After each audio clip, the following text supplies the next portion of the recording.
कभी जमीन के पुराने कागजात हाथ लगे हैं? अरे भाई, उनकी भाषा तो देखिए, ऐसा लगता है जैसे कोई पहेली सुलझा रहे हों। तो चलिए आज मिलकर इन्हीं मुश्किल से लगने वाले शब्दों के पीछे छिपे मतलब को समझते हैं। ज़रीब, किलाबंदी, शिजरा नसब, क्या है ये शब्द? कभी सुने हैं? अगर इनको सुनकर थोड़ा कन्फ्यूजन होता है तो बिल्कुल फिक्र की बात नहीं है। आज हम मिलकर इस गुत्थी को सुलझाने ही वाले हैं। अच्छा, तो हम ये सब जानकारी लाए कहाँ से हैं? ये सब आ रहा है सीधे रेवेन्यू डिपार्टमेंट यानी राजस्व विभाग की ऑफिशियल लिस्ट से। और एक बात समझनी होगी, ये सिर्फ पुराने शब्द नहीं है, ये वो जिंदा भाषा है जिसमें जमीन का पूरा हिसाब किताब होता था। और कमाल की बात यह है कि कई जगहों पर आज भी होता है। तो चलिए कहानी की शुरुआत करते हैं सीधे खेत से। जरा सोचिए, एक सर्वेयर यानी सर्वे करने वाला अपने औजारों के साथ खेत में खड़ा है। उसके बस्ते में ऐसा क्या क्या होता है जिससे पूरे के पूरे गांव की जमीन का नक्शा तैयार हो जाता है? चलिए देखते हैं। तो सबसे पहला और सबसे जरूरी औजार है जरीब। ये कुछ और नहीं बल्कि लोहे की एक भारी जंजीर होती है। इसी से जमीन की लंबाई और चौड़ाई नापी जाती थी। सच पूछे तो ये इस पूरे सिस्टम की बुनियाद है, एकदम बेसिक चीज। और हाँ, इसकी लंबाई कोई अंदाजे से तय नहीं होती थी, बल्कि एकदम सटीक होती थी। एक जरीब मतलब ठीक 55 फीट। इसे एक स्टैंडर्ड माप बना दिया गया था ताकि हर जगह नाप जोक बिल्कुल एक जैसी हो, कोई गड़बड़ की गुंजाइश ही न रहे।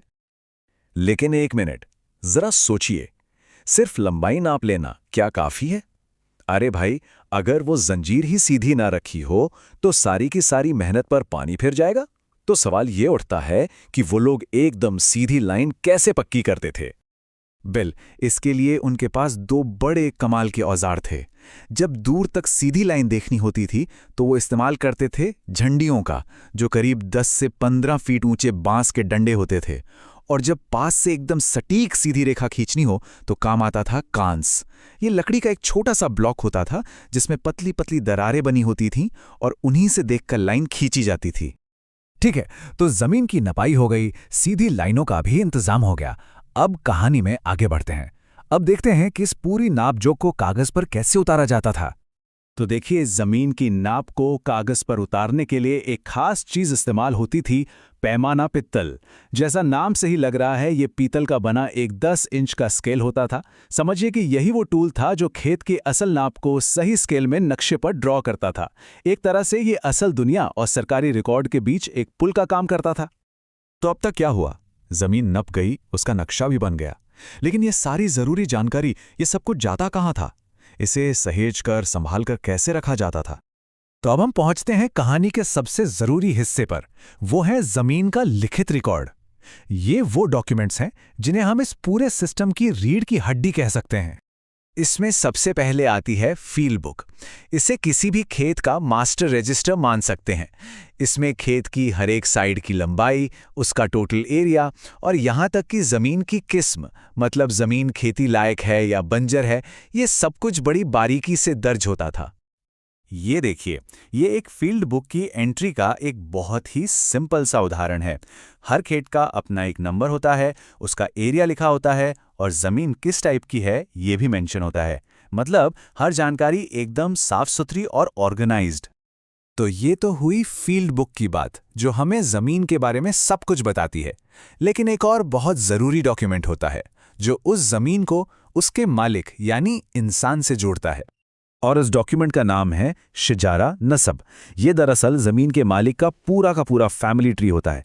इसमें परिवार के सारे रिश्ते, जात, गोत्र, हर चीज़ दर्ज की जाती थी। पता है, इसका एक और नाम भी है, कुर्सीनामा। तो एक तरह से समझिए, यही वो कागज़ था जो किसी इंसान का उसकी ज़मीन से परमानेंट लिंक बनाता था। इसी से ये साबित होता था कि मालिकाना हक एक पीढ़ी से दूसरी पीढ़ी को कैसे ट्रांसफ़र हुआ। अच्छा, अब थोड़ा और बड़े लेवल पर सोचते हैं। अभी तक हमने एक खेत की बात की, अब पूरे गांव की बात करते हैं। हमारा आखिरी कॉन्सेप्ट है किलाबंदी। ये वो तरीका था जिससे पूरे गांव के नक्शे को एक सिस्टमैटिक तरीके से ऑर्गेनाइज किया जाता था। अब ये किलाबंदी क्या है? इसका सीधा सा मतलब था गांव के जो टेढ़े मेढ़े, इधर उधर बिखरे हुए खेत थे, उन्हें एक तरतीब से चौकोर टुकड़ों मतलब रेक्टेंगुलर प्लॉट्स में बदलना। मकसद बहुत सिंपल था, काम को आसान बनाना और खेती को और भी ज्यादा एफिशिएंट बनाना। और यहां देखिए, इसका असर कितना जबरदस्त होता था। किलाबंदी से पहले की तस्वीर देखिए। खेत बिखरे हुए हैं, अजीब अजीब शेप के हैं। इन पर खेती करना कितना मुश्किल होता होगा। और फिर बाद की तस्वीर देखिए, सब कुछ एकदम ऑर्गेनाइज्ड, चौकोर खेत। इन्हें मैनेज करना और इन पर खेती करना दोनों ही बहुत आसान हो गए। तो अब सवाल ये उठता है कि क्या ये पुराने शब्द आज के जमाने में भी कोई मतलब रखते हैं?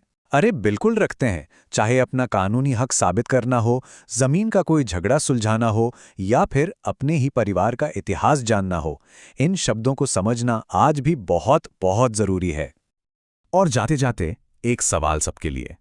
आज जब जमीन का सारा रिकॉर्ड धीरे धीरे डिजिटल हो रहा है, तो इन पुराने सिस्टम्स की ऐसी कौन सी समझदारी है, कौन सी विजडम है जिसे हमें भविष्य के लिए भी बचाकर रखना चाहिए? इस पर सोचिए।